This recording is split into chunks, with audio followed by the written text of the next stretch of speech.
Hi friends, मी मयुरी. स्वागत आहे तुमचं पुन्हा एकदा आपल्या नवीन व्हिडिओमध्ये. आणि आज आपण बनवणार आहोत कारळ्याची चटणी. एकदम सोप्या पद्धतीने आणि महिनाभर टिकणारी अशी ही कारळ्याची चटणी आज आपण बनवणार आहोत. डाळ भातसोबत पण छान लागते. अगदीच घरात भाजीला काही नसेल तर तुम्ही चपातीसोबत पण ही चटणी खाऊ शकता. खूप मस्त लागते आणि किती मस्त अशी ही चटणी दिसते. तुम्ही जवळून पण बघू शकता इथे.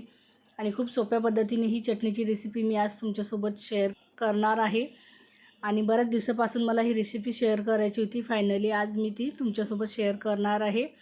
आणि तुम्ही कोणत्या पद्धतीने कारळ्याची चटणी बनवता ते पण मला कमेंट करून नक्कीच सांगा. आणि अशी मस्त टेस्टी अशी ही रेसिपी आता बनवायला सुरुवात करूया.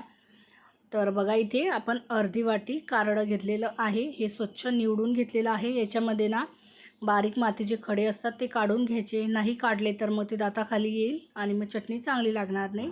आणि कारळं जेवढं घेतलं आहे त्याच्या अर्धी वाटी आपण इथे तीळ घेतलेले आहेत. तीळ पण निवडून घेतलेले आहेत. दोघंही साहित्य आपण व्यवस्थित निवडून घेतलेलं आहे. तेव्हाच चटणी खायला लागते. नाहीतर एवढी मेहनत करायची आणि त्याच्यात खडा वगैरे जर आला तर मग ती चटणी चांगली लागणार नाही. आणि आता आपण काय केलेलं आहे, तवा स्वच्छ धुवून गॅसवरती ठेवून त्याला गरम करून घेतलेला आहे. आणि आता याच्यामध्ये कारळं तीळ टाकून घ्यायचे आहेत. आणि तवा मी आधी गरम करून घेतलेला आहे. आणि आता आपल्याला लो टू मीडियम हीटवरती छानपैकी 4 ते 5 मिनिट हे साहित्य भाजून घ्यायचं आहे. छान आतून भाजलं गेलं पाहिजे आणि पूर्ण भाजलं गेलं पाहिजे. नाहीतर मग काही कच्चं राहील आणि काही जास्त भाजलं जाईल, असं नको व्हायला. तर मीडियम गॅसवरती सतत आपल्याला हलवत हे भाजून घ्यायचं आहे.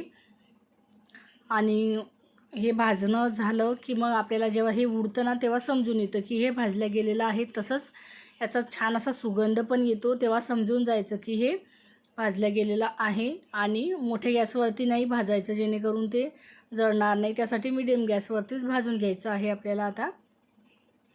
आणि याच्यासाठी आपल्याला आता खूप कमी साहित्य लागणार आहे. खूप कमी साहित्यात ही चटणी तयार होते आणि खायलाही तेवढीच टेस्टी लागते. आता हे भाजून झालेलं आहे अर्धवट. आता याच्यामध्ये मी 7 ते 8 लसणाच्या पाकळ्या टाकून घेतलेल्या आहेत. लसणाची साल काढून घेतलेली आहे. तुम्ही नाही काढली तरीही चालेल. आणि या स्टेजला तुम्हाला जर जिरं टाकायचं असेल तर तुम्ही जिरं पण टाकू शकता. मग जिरं पण छान भाजल्या जाईल. आता हे भाजून झालेलं आहे आपलं. पण आता आपण लसूण याच्यामध्ये टाकलेलं आहे, तर लसणाचा पण थोडासा कलर चेंज होईपर्यंत हे भाजून घ्यायचं आहे. म्हणजेच की लसूण छान भाजला गेला की चटणीला चव आणखी छान येईल. आता बघा, हे भाजून झालेलं आहे. आता याचा सुगंध पण यायला लागलेला आहे व्यवस्थित. आणि तीळ जे आहेत ना ते उडायला पण लागलेले आहेत आणि सुगंध पण छान येतो आहे. म्हणजेच की हे आता भाजलं गेलेलं आहे.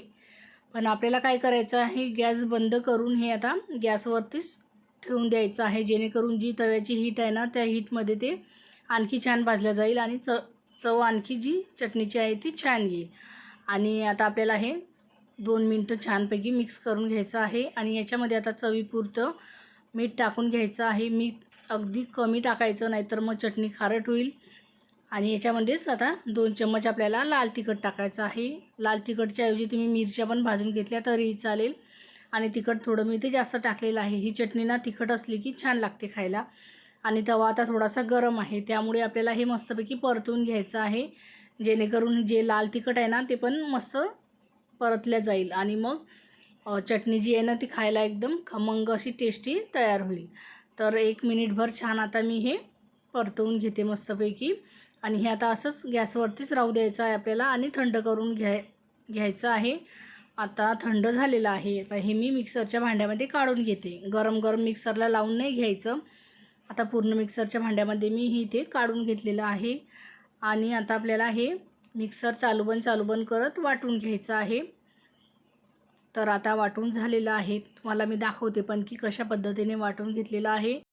अगदीच बारीक पण नाही करायचं किंवा जास्त जाड पण नाही करायचं, असं कन्सिस्टन्सीचं हे असलं पाहिजे.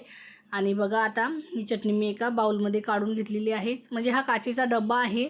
मी याच्यामध्येच का काढून घेतली, म्हणजे आता ही चटणी मी या डब्यामध्येच राहू देणार आणि जेव्हा पाहिजे तेव्हा घ्यायची आणि डब्याला झाकण लावून ही ठेवून द्यायची. म्हणजेच की ही चटणी महिनाभर टिकते. आणि आता आपण काय केलेलं आहे, हे कोरडंच भाजून घेतलेलं आहे. याच्यामध्ये तेलाचा वापर केलेला नाही. त्यामुळे ही चटणी आहे ना जास्त दिवस टिकते. जर तुम्हाला ही चटणी तळून घ्यायची असली तरी चालेल. थोडंसं तेल टाकून ही चटणी तुम्ही तळून घेऊ शकता. तर आजची ही कराड्याची चटणीची रेसिपी मी तुमच्यासोबत शेअर केलेली आहे. तुम्हाला कशी वाटली मला कमेंट करून नक्कीच सांगा. आजचा व्हिडिओ जर आवडला असेल तर व्हिडिओला लाईक शेअर कमेंट्स नक्की करा. आपल्या चॅनलला आठवणीने सबस्क्राईब करा. चला तर मग परत भेटूया अशाच एका मस्त अशा नवीन व्हिडिओसोबत. तोपर्यंत बाय बाय.